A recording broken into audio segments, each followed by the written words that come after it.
de volta com o Clube da Bola nesse sabadão, a gente resenhando sobre futebol e agora o bate-papo é com o Júnior Dutra. Ele iniciou a carreira no Santos em 2004, passou por 2 clubes aqui de Santa Catarina e foi destaque pelo Avaí no Brasileirão. Chega mais Heitor Machado com um dos nossos craques do futebol. Amigos do Clube da Bola, um abraço para todo mundo que nos acompanha. Estou no Campeche hoje com um convidado super especial, com trajetória importante em Florianópolis, por Avaí, por Figueirense e vestindo mais uma vez a camisa do Avaí. Tudo bem? Júnior Dutra, seja bem-vindo à NDTV Record, ao Clube da Bola. Explica pra gente esse novo momento, qual é a ocasião de estar vestindo novamente a camisa do Avaí? Estou aqui hoje, me considero um pouco manezinho, né?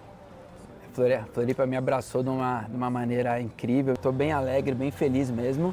E o futebol agora é um esporte que eu sempre joguei, que era a minha paixão. E esse torneio, cara, conta um pouquinho pra gente. Tem mais times catarinenses participando, tem ex-jogador participando. Como é que vai funcionar? Então, eu tô meu primeiro ano agora, né, a Liga Catarinense, que o Jean, né, tive o convite por ele, né, e a gente fechou uma parceria com o Juan aqui do CT do Riozinho, de representar o Avaí. Então é um torneio com 14 clubes, o formato de um ex-jogador com 2 profissionais de futebol, né?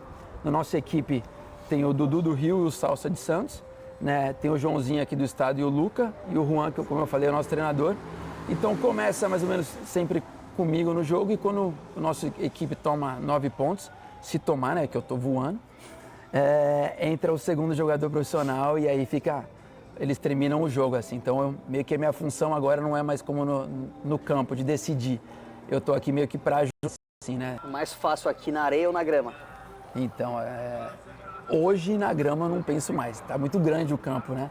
Mas era mais fácil no campo. Eu tô hoje treinando, hoje me esforçando, eu vejo que é outro esporte, assim. Eu falei de 17, que foi o ano que tu teve aqui no Avaí. Teve a passagem pelo Figueira, que foi um pouco mais curtinha, mas acho que a mais marcante por Florianópolis certamente foi aquele ano de 2017. Mas o sentimento que ficou, qual foi? Foi de que o trabalho foi bem feito? No estadual a gente fez primeira etapa, acho que foi invicta. A segunda a gente acabou ficando em segundo e perdemos num regulamento, né, que foram 2 jogos iguais para a Chape. E no Brasileiro, realmente, nosso time a gente sabia das condições, caindo no saldo de gols, mas a gente jogou de igual para igual com todos os times, né? Tanto que a gente foi na Vila ali no último jogo com chance e num detalhe ali acabou escapando, mas particularmente o Avaí abriu as portas do cenário brasileiro. O Avaí me ajudou muito, eu levo como um dos melhores anos da minha carreira. Florianópolis tem toda essa magia da ilha, me trouxe coisas maravilhosas dentro de campo, fui muito feliz com essa camisa, né? Tanto que hoje eu falo que eu sou torcedor do Leão. Só uma curiosidade, né, para fechar, daquele time de 17, daquele elenco, você tem contato de algum ainda? Mantém contato próximo com algum deles? Cara, o Douglas é um amigo, o goleiro, né? O Marquinhos tá sempre aqui, então quando eu tô em Florianópolis, às vezes é um cara que a gente tem contato. Era um grupo bem amigo, né? Com certeza agora estando mais aqui, né? E eles também talvez parando de jogar, todo mundo acalma e talvez a gente se encontre mais.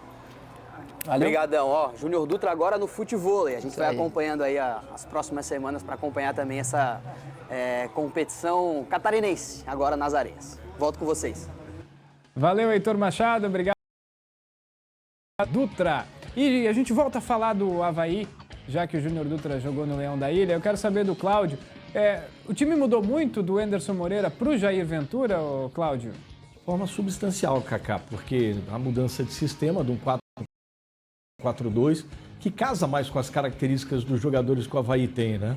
Que principalmente com a chegada do JP, ele teve uma queda nos últimos jogos, talvez entre o Mendes, até com uma puxão de orelha, um garoto, não tinha tanta minutagem assim no Vasco, mas ele encontrou 4 jogadores no meio-campo que flutuam bastante, né?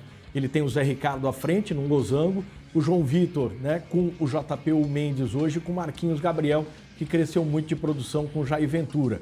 É um time que acaba, né, trazendo um repertório ofensivo bastante grande e, repito, né, não venceu nas últimas 3 partidas por detalhes, questões de finalização. O Jair Ventura teve um tempo bom agora de preparação, desde o último jogo contra a Ferroviária, deve ter focado na finalização, questão mental, né, de mais tranquilidade para poder fazer os gols que o Avaí precisa para voltar a vencer. Voltando a vencer, volta para o G4 e tudo se acalma, viu, Cacá? 6h30 na ressacada pela Série B do Brasileiro, tem Avaí e Chapecoense. Vou voltar para o Oeste. Badá, quero te ouvir um pouco mais sobre esses 3 zagueiros da Chape. Olha, Kaká, é um esquema que foi adotado pelo Gilmar Dalpozo depois de 2 derrotas consecutivas. Perdeu, se eu não estou enganado, perdeu para o CRB na estreia e perdeu para o Curitiba aqui. Nas 2 primeiras rodadas, 2 derrotas, e foram as únicas. Depois disso, o Gilmar Dalpozo foi questionado, né, o que poderia mudar, e ele falou que a Chapecoense, que todos ali precisavam calçar as sandálias da humildade. E aí veio a mudança de esquema. Aí colocou os 3 zagueiros, o Vitor Caetano entrou muito bem pelo lado direito, Bruno Leonardo pelo meio, João Paulo pelo lado esquerdo. Então o time ficou mais consistente defensivamente. Tem apenas 3 jogadores no meio de campo, não tem nenhum grande volante. O Giménez foi para o banco de reservas. Meio de campo que a gente viu antes ali é o Bruno Matias, que não é assim primeiro volante, mas joga na primeira função, está fazendo a primeira função. De um lado o Carvalheira, de outro lado o Giovanni Augusto, que é o diferencial técnico na equipe. E melhoraram com a entrada dos 3 zagueiros, 2 alas. O Mailton está jogando muita bola, fez um golaço, a gente viu semana passada de falta contra o Cuiabá. E o Walter Claro melhorou muito também, os 2 estão jogando como alas. Os 2 com muita liberdade para apoiar e chegar lá na frente. Então, é um sistema de jogo consolidado. A gente sabe que o Gilmar Dalpozo sabe armar os seus times defensivamente, em muitos momentos sem abrir mão de jogar, sem abrir mão de atacar, e hoje não vai ser diferente. Hoje vai ser um time muito forte na marcação, com o Marcinho aberto pelo lado esquerdo, fazendo o contra-ataque, Mailton apoiando muito pelo lado direito, mas repito o que eu falei antes, aí precisa ter um homem de referência, que é o Getúlio. Ai, que daqui a pouco prevaleça a lei do ex, né? O Getúlio deu muito trabalho para nós aqui quando jogava pelo Avaí. Fez muitos gols no Chapecoense. Agora está na hora de retribuir também, né? Esperamos que seja hoje. Até agora não marcou nenhum gol o Getúlio com a camisa da Chapecoense. Mas ele foi bem contra o Cuiabá dentro da sua característica. Mas hoje ele precisa estar um pouco mais lá dentro da área, porque o Chapecoense precisa de um centroavante de referência para fechar o esquema do Gilmar Dalpozo. O Badá puxou a cartinha da lei do ex aí do Getúlio. Rapidinho, ô Niero, tem favorito pra ti no jogo de hoje, Avaí e Chapecoense? Pra mim é Avaí. Avaí acho que tem é favorito pelo fato de jogar em casa, fator de estar como mandante, eu acho que vai influenciar. E tem aquele resquício do campeonato catarinense ainda, né? Apesar do Badá ter falado que não vai ser uma revanche, mas a rivalidade é grande, pós-campeonato catarinense. E pelos números, gosto de analisar bastante os números, o Avaí tem uma derrota apenas, é um dos melhores ataques da Série B do Campeonato Brasileiro, é uma das melhores defesas também da competição. Eu acho que esses fatores aí vão acabar pesando para o duelo de hoje. O fator casa e os números e os desempenhos dos últimos jogos aí. Até a questão do Marquinhos Gabriel, aqui não vinha sendo aproveitado, pressão da torcida e tal, foi para um novo ambiente, como faz bem, né, para o jogador trocar de ambiente e agora sendo bem aproveitado aí pelo Jair, inclusive tem tido bons jogos aí e como cresceu o Marquinhos depois da saída dele aqui do Criciúma. Vamos dar um F5 na nossa enquete então, hashtag Avaí sem acento, hashtag Chape, pelo WhatsApp DDD 48 991 91 4706. O Avaí tinha virado, o Chape desvirou, então temos 45% do público acreditando na vitória do Avaí, 54,5% acreditando na vitória da Chape, 45,5% contra 54,5%. A Chape ganhando pela opinião do nosso público do Clube da Bola.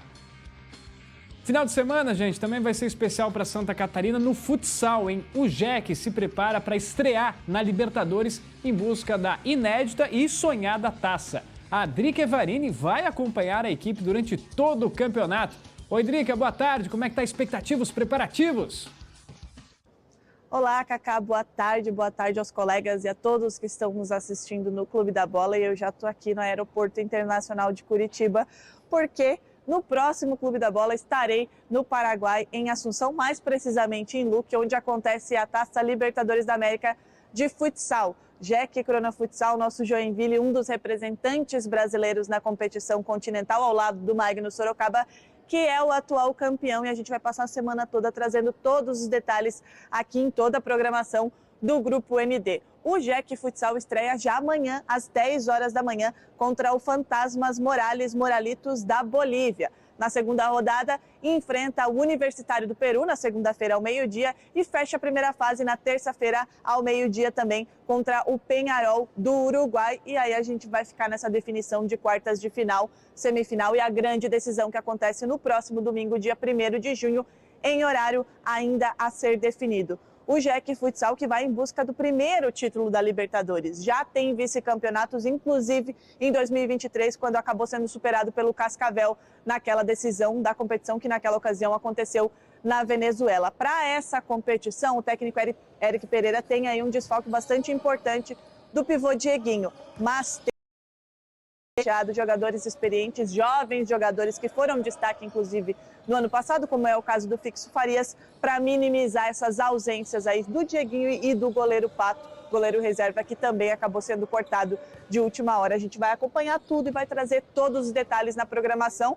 Espero que a gente possa contar com a torcida de todo o estado para buscar esse título da Libertadores aqui para Santa Catarina. Kaká, volto com você. Valeu, Drica Internacional, hein? Traz a taça pra gente aí da Libertadores. Bom campeonato pro Jack. E falando em Joinville Futebol, tá na Série D do Brasileiro, na busca pelo acesso. A gente tem outros catarinenses também.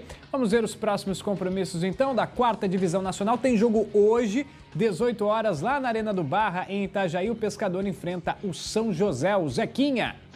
Amanhã, Marcílio joga em Pelotas, lá no Rio Grande do Sul. Marcílio não vence um time gaúcho há 17 anos lá no Rio Grande do Sul, então Marinheiro em busca de quebrar tabu sob o comando de Vaguinho Dias. E na segunda-feira, aí sim, o Jack, o Joinville, visita o São Luís lá em Juí. Esse jogo, então, amanhã, na segunda-feira, às 7 da noite, lá no estádio 19 de outubro. A gente vai fazer mais um No próximo bloco, a gente vai falar do jogo da NDTV Record. Hoje tem Clássico Carioca, a partir das 18 horas, Fluminense e Vasco, direto do Maracanã. O reencontro de Fernando Diniz com o Fluminense, onde ele fez história. E o Renato Gaúcho no Flusão fazendo um bom trabalho. Promessa de um grande jogo, que a gente vai falar no próximo bloco. Segura que a gente já volta.